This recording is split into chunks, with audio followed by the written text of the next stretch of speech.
Nous avons traité ensemble lors de la séquence 2 la compétence relative à l'esprit critique.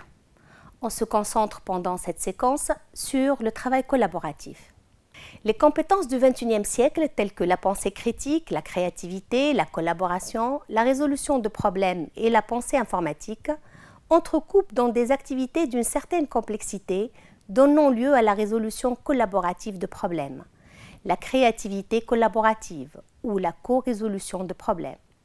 Ces différentes compétences peuvent être mobilisées par le biais d'activités d'apprentissage collaboratives et créatives d'une certaine complexité.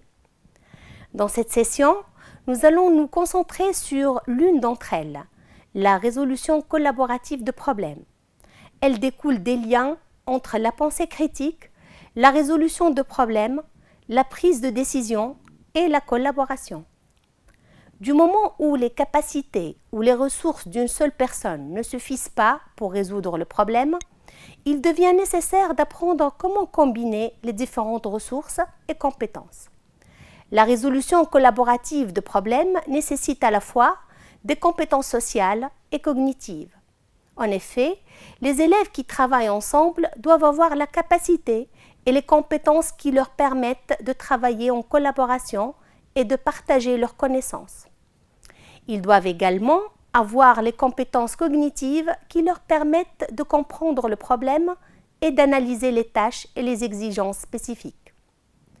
La principale distinction entre la résolution de problèmes individuels et la résolution collaborative de problèmes est sa nature sociale, qui réside dans la nécessité de communiquer, d'échanger des idées et de partager la compréhension du problème.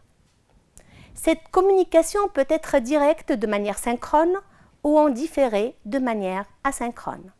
Lors de la conception d'une tâche collaborative, il y a plusieurs étapes à suivre.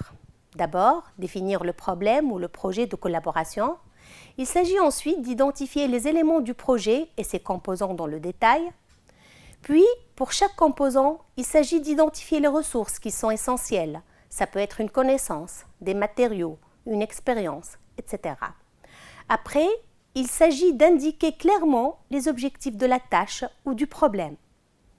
Ce qui n'est pas moins important, il faut expliquer aux participants qu'ils doivent identifier le problème, régler une stratégie visant à résoudre le problème ou à terminer la tâche. Ensuite, il faut prévoir un moyen de journalisation à fournir aux élèves qui leur permettra de noter leurs discussions et décisions, une sorte de portfolio.